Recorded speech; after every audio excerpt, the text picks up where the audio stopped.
एक योगी की आत्मकथा परमहंस योगानंद जी। आप सभी का स्वागत है आज के अध्याय 45 बंगाल की आनंदमयी माँ में। सर, कृपा करके निर्मला देवी के दर्शन किए बिना मत जाइए। उनकी भक्तिमयता बहुत गहन है और वे दूर दूर तक आनंदमयी माँ नाम से प्रसिद्ध हैं, यानी आनंद बिखेरती माँ। मेरी भतीजी अमिया बोस ने आग्रहपूर्वक मुझे देखते हुए कहा, हाँ ज़रूर, मैंने भी उन स्त्री संत से मिलने की इच्छा रखता हूँ। फिर मैंने कहा, मैं भी उनके उन्नत ईश्वर के साथ आत्म साक्षात्कार के बारे में पढ़ा है। ईस्ट वेस्ट पत्रिका में उनके बारे में एक छोटा सा लेख सालों पहले छपा था। मैं उनसे मिली हुई हूँ। वे अभी हाल ही में मेरे छोटे से शहर जमशेदपुर में आई थीं। अपने एक शिष्य जो मरणासन अवस्था में था के आग्रह पर वे उसके घर गई थीं, और जब उन्होंने उसके बिस्तर के पास खड़े होकर उसके मस्तक को छुआ तो उसकी घर घर करती आती मृत्यु की आवाज़ बंद हो गई। उसकी बीमारी उसी क्षण गायब हो गई, और यह देखकर वह अत्यंत आश्चर्यचकित रह गया कि वह पूर्ण रूप से स्वस्थ हो गया था। कुछ दिन बाद मुझे पता चला कि आनंदमयी माँ कलकत्ता के भवानीपुर में अपने शिष्य के घर में रह रही हैं। मिस्टर राइट और मैं तुरंत अपने पिताजी के घर से निकल पड़े। जैसे ही हमारी गाड़ी भवानीपुर के घर के पास पहुंची, यहाँ मैंने और मेरे साथी ने सड़क पर अजीब सा दृश्य देखा।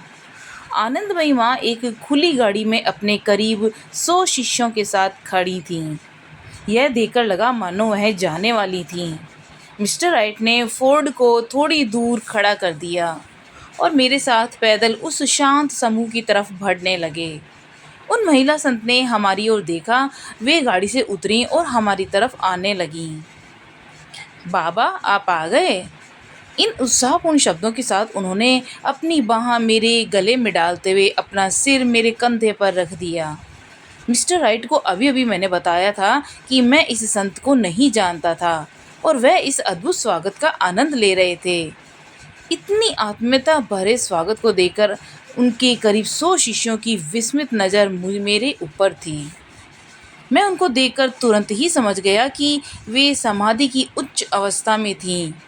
उनको उनकी स्त्री होने का भान नहीं था। वे स्वयं को एक अपरिवर्तनीय आत्मा के रूप में जानती थीं। उस अवस्था में वे खुशी और आनंद से अपने ईश्वर के दूसरे भक्त से मिल रही थीं। वे मेरा हाथ पकड़कर मुझे अपनी गाड़ी में ले गईं।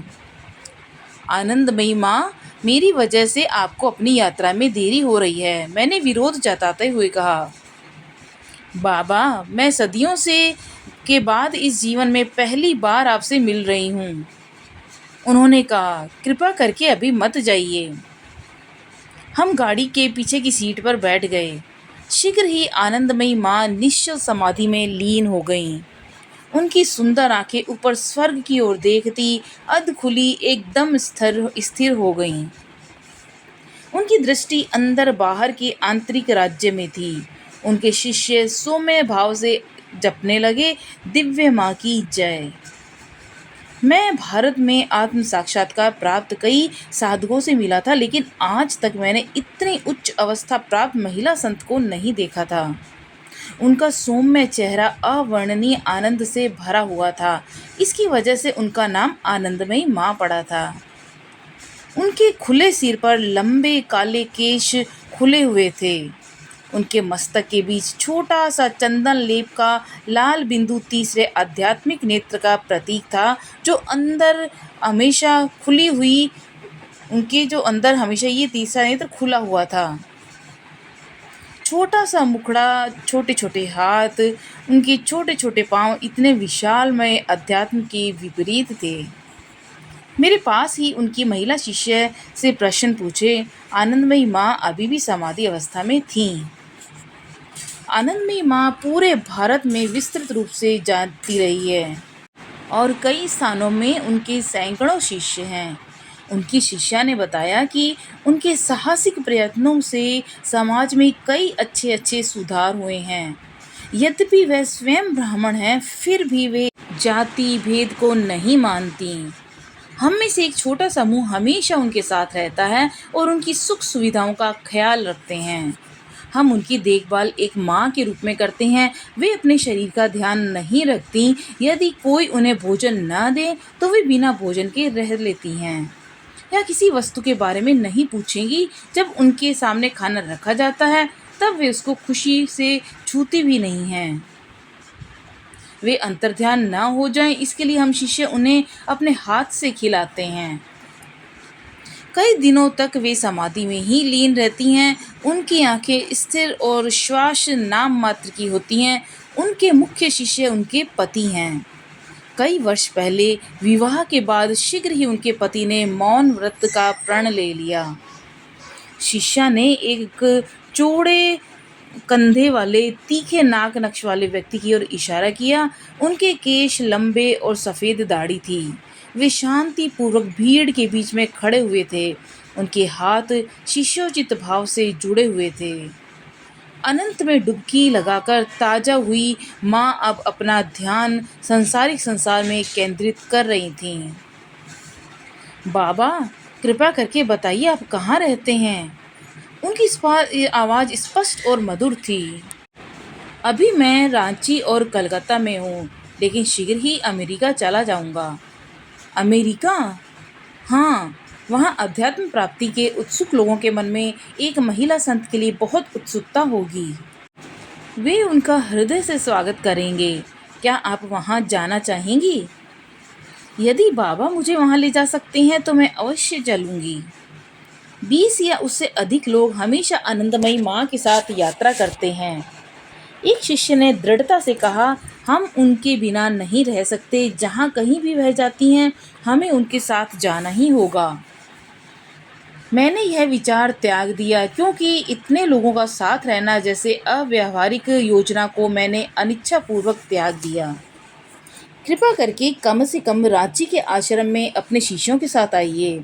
आप स्वयं एक दिव्य शिशु हैं। वहाँ के छोटे छोटे बालकों से मिलकर आपको अति आनंद मिलेगा।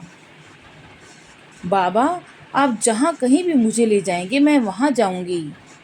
कुछ समय बाद रांची विद्यालय में उत्सव का माहौल था। आनंदमयी माँ अपने वचन के अनुसार आ रही थीं। वहाँ के बालकों को ऐसे दिनों का जब कोई पढ़ाई नहीं, केवल घंटों संगीत और दावत का हमेशा इंतजार रहता है। आनंदमयी माँ की जय, आनंदमयी माँ की जय। उत्साहित छोटे छोटे बच्चों की उत्साहपूर्ण आवाज़ ने संत आनंदमयी माँ को उनके शिष्यों के साथ स्वागत किया। गेंदे के फूलों की वर्षा, करतालों की झंकार, शंखों की गगनभेदी आवाज़ और मृदंग की थाप का अद्भुत दृश्य था। आनंदमयी माँ हमेशा की तरह मुस्कुराती हुई सूर्य से प्रकाशमय विद्यालय के मैदान में घूम रही थीं। जब मैं उन्हें मुख्य भवन में ले जाने लगा तब आनंदमयी माँ ने बहुत शिष्टता से कहा, यहाँ सब बहुत सुंदर है।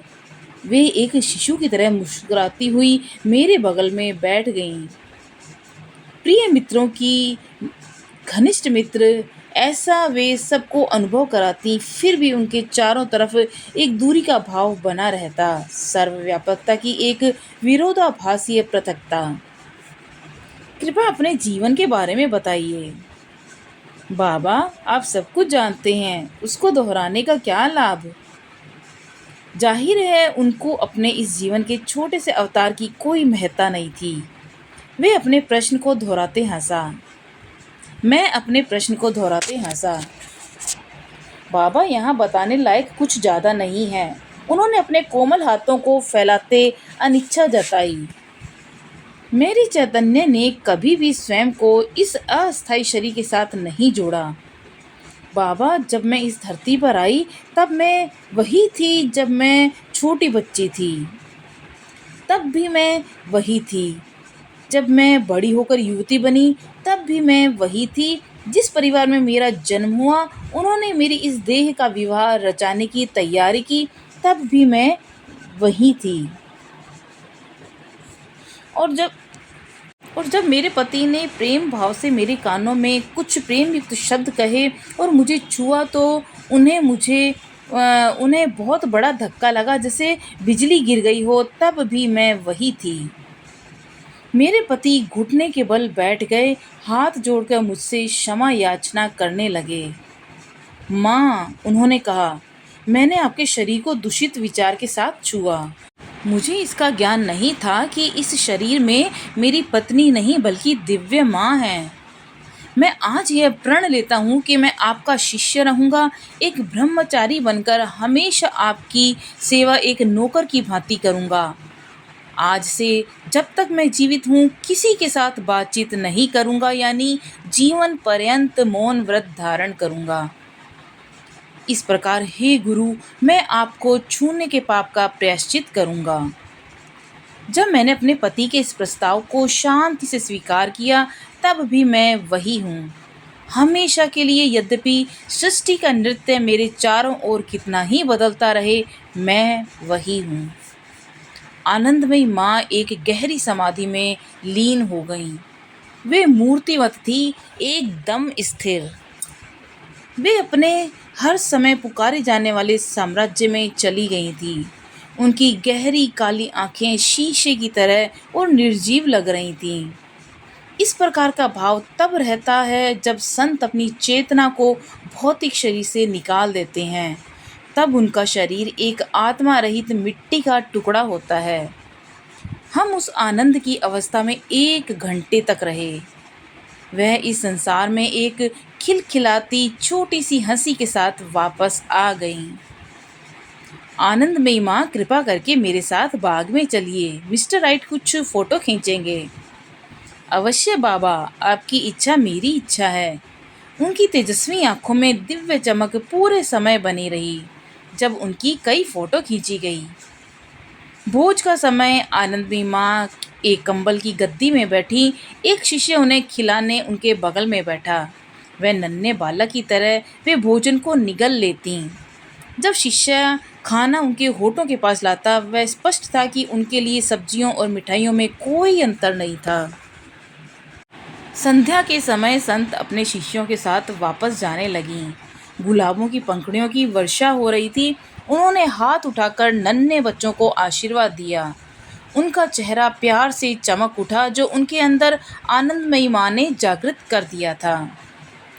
तुम अपने परमेश्वर से अपने पूरे हृदय से प्यार करोगे, अपनी पूरी आत्मा, अपने पूरे मन और पूरी शक्ति के साथ प्रेम करोगे। ईसा मसीह ने कहा था, यह प्रथम आदेश है। अपनी हर तुच्छ आसक्ति को किनारे रखते हुए आनंदमयी माँ ने अपनी पूरी निष्ठा ईश्वर को समर्पित कर दी थी। एक निश्चित विश्वासयुक्त विवेक के साथ, पंडितों की तरह बाल की खाल निकालने वाले तर्कों द्वारा नहीं, इस बच्चे की तरह इस संत ने मानव की एकमात्र समस्या ईश्वर के साथ एकात्मकता को हल कर दिया था। मनुष्य इस नितांत सरलता को भूल गया है, क्योंकि वह लाखों समस्याओं के धुंधले कोहरे से ढक गया है। देश अपने अविश्वास को बाह्य रूप से मंदिरों में नियमित जाकर अपना औपचारिक आदर और दान देकर ढकने की कोशिश करते हैं। मानव जाति के इस तरह के कार्य पुण्यकारी हैं, क्योंकि क्षण भर के लिए वे मनुष्य का ध्यान अपने से हटाकर ईश्वर की तरफ करते हैं, लेकिन वे जीवन की उस अकेली जिम्मेदारी से उसे मुक्त नहीं करते जो ईसा मसीह ने प्रथम आदेश में बताया है। जब मनुष्य पहली सांस हवा में लेता है, तब वह ईश्वर के प्रति प्रेम के अपने कर्तव्य से बंध जाता है। ईश्वर जो उसका दाता है, इससे उसके स्वयं का उद्धार होगा। आनंदमयी माँ के रांची से जाने के बाद एक अवसर पर मैं उनसे मिला। वे अपने शिष्यों के साथ श्री रामपुर स्टेशन पर ट्रेन का इंतजार कर रही थीं। बाबा, मैं हिमालय जा रही हूँ, उन्होंने बताया। कुछ उदार हृदय शिष्यों ने मेरे लिए देहरादून में एक आश्रम बना दिया है। जब वह ट्रेन पर सवार हो रही थीं, मैं यह देखकर अचंभित हुआ, चाहे वह लोगों की भीड़ में हो या ट्रेन में, किसी भोज में बैठी हो या शांति में, हर अवस्था या परिस्थिति में उनकी आंखें कभी भी ईश्वर से नहीं हटती थीं। मैं अपने अंदर उनकी असीम मधुर आवाज़ को सुन सकता हूँ। देखो, अभी और हमेशा से मैं ईश्वर के साथ हूँ, मैं हमेशा यही हूँ। तो ये था आज का अध्याय, जिसमें योगी जी परमहंस योगानंद जी का बंगाल की आनंदमयी माँ के साथ भेंट होना और उनका इतना प्यार पाना तो बहुत ज़्यादा ही मार्मिक था। कल हम जानेंगे अध्याय 46, सतत व्रतधारी योगिनी। तब तक के लिए नमस्कार।